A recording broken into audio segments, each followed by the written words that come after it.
Hello दोस्तों, आज हम आपको बताएंगे इंडियन आइडल के झूठे सच के बारे में, वो सच जिसके बारे में आप जानना जरूर चाहेंगे। अभी हाल ही में सोनू निगम की बात करें तो वो जज रह चुके हैं इस शो के और उन्होंने कई सवालिया निशान इस शो को लेकर उठाए हैं और आज हम इसी शो के बारे में आपको बताने जा रहे हैं। इन सब के पीछे की वजह है टीआरपी के लिए ये सारा खेल खेला जा रहा है और जो इंडियन आइडल की क्रिएटिव टीम है उसने तमाम ऐसी चीजें की हैं जिसके बारे में लोगों को पता नहीं है।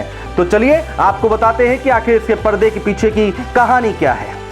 दोस्तों, इंडियन आइडल को सबसे बड़ा सिंगिंग रियलिटी शो माना जाता है, लेकिन इसमें दिखाए गए कंटेंट्स पर सोशल मीडिया पर बहुत से सवाल खड़े हो गए हैं। अभी कुछ दिनों पहले इस शो के जज रह चुके सिंगर सोनू निगम ने इस शो की रियलिटी पर उंगली उठाई थी।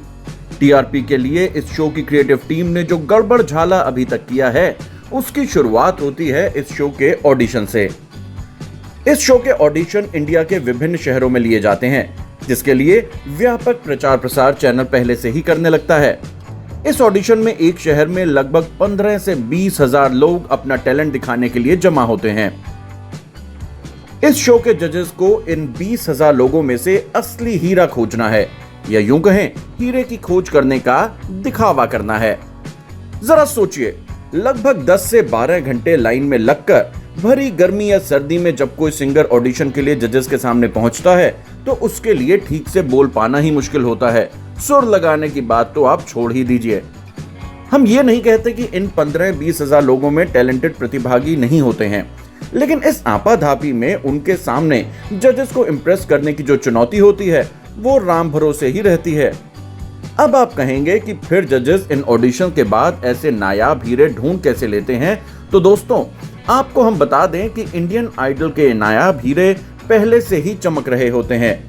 कहने का मतलब ये है कि सिंगिंग की दुनिया के किसी ना किसी प्लेटफॉर्म पर इनकी पहचान पहले से ही होती है, जिनको ऑडिशन में पेश करके उनको बंबई आने का न्योता दिया जाता है और कुछ को तो सीधे गोल्डन माइक थमा दिया जाता है। कुछ बुद्धिमान लोग तो यहाँ तक कहते हैं कि इंडियन आइडल का ऑडिशन लेने के बहाने निर्माता इनका प्रमोशन भी करते आ रहे हैं। तो इस शो में लगातार इमोशनल कार्ड खेला जा रहा है, इमोशनल गरीबी का कार्ड खेला जा रहा है। आपको बताने जा रहे हैं हम कि आखिर जिन लोगों को इसमें गरीब, बेसहारा, दबा कुचला बताया गया, आखिर में उनकी असली सच्चाई है क्या। इस समय इंडियन आइडल के नायाब हीरे जिनको जजों ने बड़ी मेहनत से खोजा है, उनमें से कुछ के नाम हैं पवनदीप राजन, आशीष कुलकर्णी, सन्मुख प्रिया, अरुणिता कांजीवाल और सवाई भट्ट।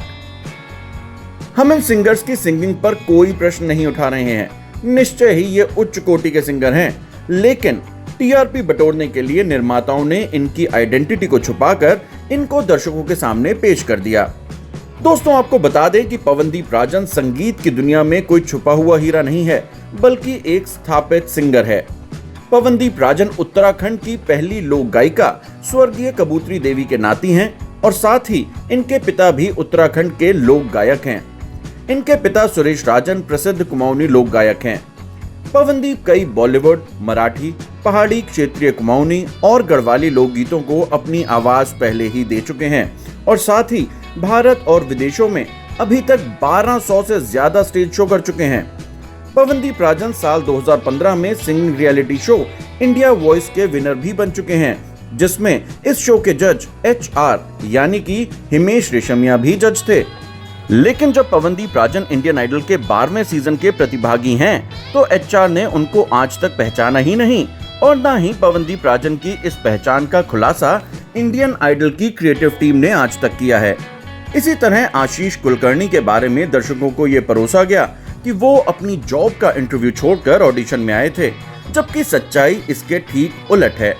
आशीष कुलकर्णी एक प्रोफेशनल सिंगर हैं। इनके फेरा और नादानियां जैसे कई म्यूजिक वीडियो रिलीज हो चुके हैं। अब बात करें अरुणिता कांजीलाल की, तो ये सिंगिंग रियलिटी शो जी बांग्ला सारेगामापा की विनर हैं। अब बात आती है सन्मुख प्रिया की, तो इन्होंने तेलुगु फिल्म तेजम का 2010 में टाइटल सॉन्ग गाया है। ये NTV के show voice India kids, ZTV के सारेगामापा लिटिल चैंप्स जैसे कई रियलिटी शोज का हिस्सा भी रह चुकी हैं। कुछ भी हो दोस्तों, इन सिंगर्स की काबिलियत पर उंगली नहीं उठाई जा सकती, क्योंकि वाकई ये नायाब हीरे हैं। अब बात आती है सवाई भट्ट की। ये बात 100 सैकड़ा सही है कि सवाई भट्ट एक बहुत अच्छे और उच्च कोटि के सिंगर हैं, लेकिन जिस तरह से उनकी गरीबी और कठपुतली का नाच दिखाकर पैसे कमाने की बात को निर्माताओं ने दर्शकों को परोसा है, दोस्तों ये बात गले से नीचे नहीं उतरती। इस तरह का करतब इंडियन आइडल सीजन 11 के विनर रहे सनी मलिक, जिसे सनी हिंदुस्तानी का नाम दिया गया, के साथ भी निर्माताओं ने दिखाया था। उनको एक बूट पॉलिश करने वाला दिखाकर दर्शकों की खूब सहानुभूति बटोरी गई थी। यही ट्रिक सीजन 12 में सवाई भट्ट के साथ आजमाई जा रही है। दोस्तों, जैसा कि सभी जानते हैं, सोशल मीडिया पर सवाई भट्ट का एक अलग रूप वायरल हो चुका है, जिसमें वो जीन्स पहनकर चश्मा लगाकर स्टेज शो करते नजर आ रहे हैं। जबकि सीजन 12 के सवाई भट्ट से होटल के कमरे में पहली बार घुसने और छुरी और कांटे से ऑमलेट ना खा पाने वाले एक गरीब लड़के का रोल क्रिएटिव टीम द्वारा कराया गया। गरीबी और मुफलिसी का ये कार्ड इंडियन आइडल के सीजन 10 के विनर रहे सलमान अली के साथ भी खेला गया था, जबकि सलमान अली सारेगामापा लिटिल चैंप्स 2011 के रनर अप रह चुके हैं और ये इंडियन आइडल के 10वें सीजन में कभी भी दर्शकों को नहीं बताया गया। तो ये तो थी कंटेस्टेंट की बात, और अब बात करते हैं ड्रामेबाज जजों की। जज भी इसमें पीछे नहीं है नेहा कक्कड़, जो कि अपनी पूरी जिंदगी में इतना कभी नहीं रोई होंगी जितना वो इंडियन आइडल के सेट पर आंसू बहा गई। आखिर इसके पीछे की वजह क्या है? बात बात पर वो रोने क्यों लगती हैं? क्या इसके पीछे भी टीआरपी का खेल है? तो दोस्तों, अब हम आपको बताते हैं टीआरपी के गड़बड़ झाले का एक और फंडा। इंडियन आइडल के सीजन 11 में एंकर, गायक और उदित नारायण के सुपुत्र आदित्य नारायण की शादी शो की जज नेहा कक्कड़ से कराने का स्वांग रचाया गया, जिसमें आदित्य नारायण और नेहा कक्कड़ के परिवार वालों ने भी बढ़ चढ़कर हिस्सा लिया। शादी की तारीख का ऐलान किया गया और खूब टीआरपी बटोरी गई। यही कुछ फंडा सीजन 12 में भी करने की कोशिश इंडियन आइडल की क्रिएटिव टीम द्वारा की जा रही है, पवनदीप राजन और अरुणिता कांजीवाल की केमिस्ट्री को दिखाकर। अब देखना यह है कि इंडियन आइडल के दर्शक इस ड्रामेबाजी को कितना पसंद करते हैं, या इंडियन आइडल की क्रिएटिव टीम इस फंडे को कितना आगे तक ले जाती है।